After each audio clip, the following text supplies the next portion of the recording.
तुमचं वाढलेलं वजन तुम्हाला शरीराची ताकद न कमी करता, उपास-तापास न करता कमी करायचंय का? तर हा पदार्थ रोज खा. नमस्कार, डॅम्स किचनमध्ये मी दमयंती तुमच्या सगळ्यांचं मनापासून स्वागत करते. इथं मी कढईमध्ये 2 चमचे तूप घेतले. आता हे तूप चांगलं तापलं की नाही, की याच्यामध्ये आपण अगदी एक छोटी वाटीभर डिंक तळून घेणार आहोत. तुम्हाला माहिती आहे का, की आपलं वाढलेलं वजन जर झपाट्यानं कमी करायचं असेल, तर आपण करतो काय? तर पहिल्यांदा व्यायाम तरी करतो आणि उपवास करतो. पण यामुळं होतं काय, तर उपवास करण्यामुळं आपल्या शरीराला जी गरज आहे ना, ती पोषण तत्व मिळत नाहीत आणि मग अशक्तपणा जाणवायला लागतो. म्हणजे करायला जातो एक आणि होतं दुसरंच. तर तसं होऊ नये म्हणून काय करायचं, तर हा जो मी लाडू तयार करणार आहे, हा पौष्टिक लाडू आहे. हा फक्त रोज 1 लाडू नाश्त्याला खायचा. बघा, तुमचं वजन अगदी झपाट्यानं कमी होईल आणि तुम्हाला इतर औषधं, गोळ्या किंवा कुठल्याही पावडरी घ्यायची गरजच लागणार नाही. तर इथं आपला जो डिंक आहे ना, तो आपण तुपामध्ये चांगला तळून घ्यायचा.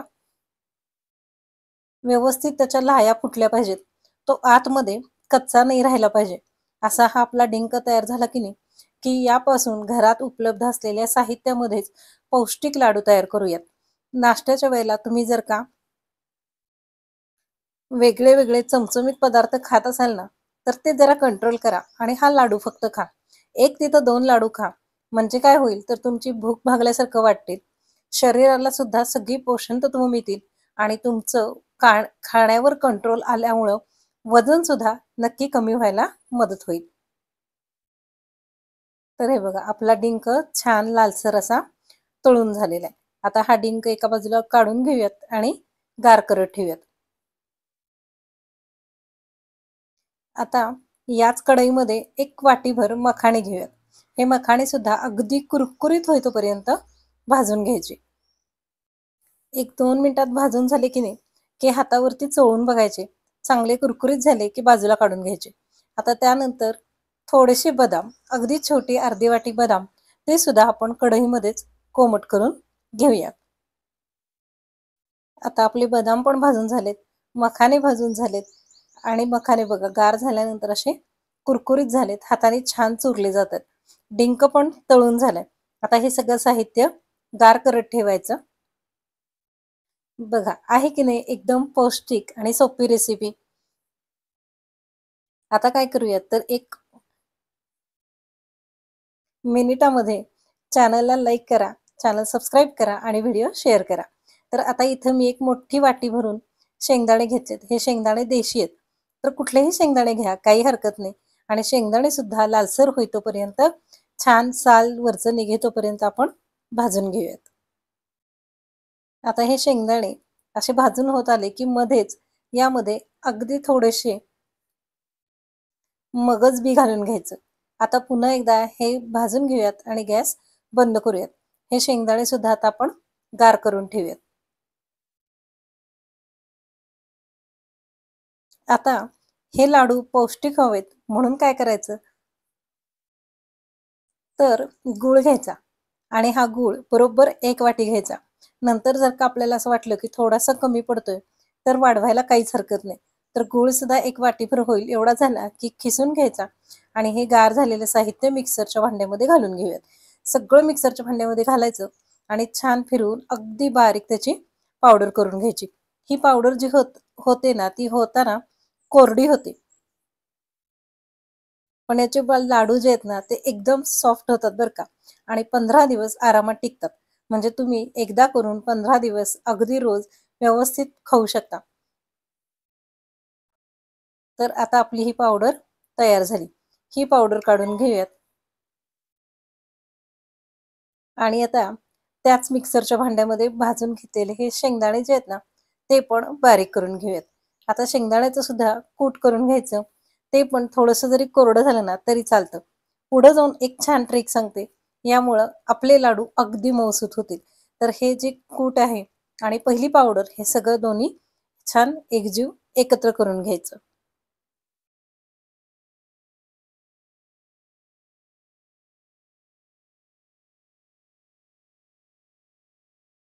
आता हे जे तयार मिश्रण आहे ना, ते एखाद्या खोलगट भांड्यामध्ये किंवा परातीमध्ये घालून घेऊयात, म्हणजे ते फार सांडणार नाही. आता बघा, हे सगळं छान एकजीव झालं. आता आपण चिरून घेतलेला किंवा खिसून घेतलेला जो गूळ आहे ना, तो गूळ याच्यामध्ये घालून घेऊयात. एवढ्या प्रमाणात गूळ घातल्यामुळं काय होतं, तर आपले लाडू अजिबात जास्ती गोड होत नाहीत. म्हणजे अगदी जिभेवर ठेवले की विरघळतात आणि गोड नसल्यामुळं खावेसे सुद्धा वाटतात. फार गोड गिट्ट झाले की नाही, मग ते खाल्ले जात नाहीत. तर एवढा गोडवा पुरेसा आहे. पण जर का तुम्हाला गोड आवडत असेल ना, तर थोडंसं गुळाचं प्रमाण वाढवलं तरीही चालेल. आता गूळ घालून हे सगळं मिश्रण हलवून त्याच्यामधल्या सगळ्या गुठळे ज्या आहेत ना, त्या आपण मोडून घेऊयात आणि पुन्हा एकदा हे सगळं मिश्रण मिक्सरच्या भांड्यामध्ये घालून अगदी एकजीव होईतोपर्यंत फिरवून घेऊयात.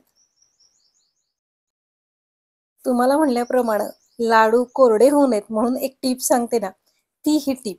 तर इथं एक मोठा चमचाभर तूप घ्यायचं आणि हे या मिश्रणामध्ये तूप मिसळायचं.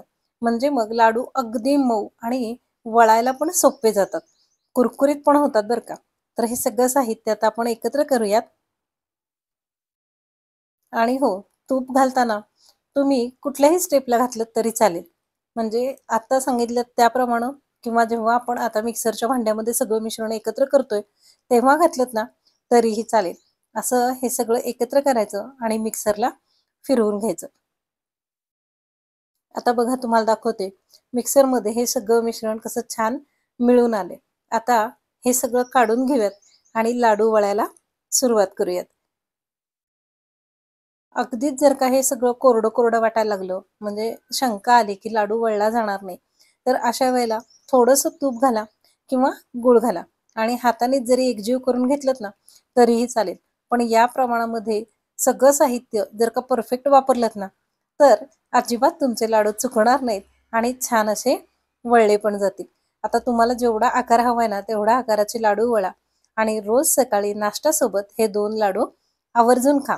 अगदी आपली कंबरदुखी, अंगदुखी ती सुद्धा कमी येते. आता यातले सगळे पौष्टिक घटक जे आहेत ते तुम्ही बघितलेलेच आहेत. त्यामुळे लहानांपासून मोठ्यांपर्यंत कोणीही खाऊ शकतं. मुलांच्या डब्यात तुम्ही देऊ शकता आणि आपल्या तब्येतीच्या तक्रारी कमी करू शकता. दुसरी गोष्ट म्हणजे वजन कमी व्हायसाठी याचा वापर खूप चांगल्या पद्धतीने होतो आणि आपण आपल्या स्वतःकडे लक्ष देत नाही. मग किमान आहाराच्या माध्यमातून तरी आपलं स्वतःकडं थोडंफार तरी लक्ष जाईल. म्हणून मग हे लाडू एकदा करून ठेवा आणि 15 दिवस खा. आवडला ना व्हिडिओ? चला पटकन लाईक करा बघू. आणि हो, व्हिडिओ लाईक केल्यानंतर जेव्हा तुम्ही व्हिडिओ बघून झाल्यानंतर चॅनल सबस्क्राईब करताना त्यावेळेला बेल आयकॉन दाबायला विसरू नका. म्हणजे मग असेच नवनवीन पौष्टिक छान-छान पदार्थ तुमच्यापर्यंत रोजच्या रोज अगदी नक्की पहिल्या बेलमध्ये पोहोचतील. व्हिडिओ बघितल्याबद्दल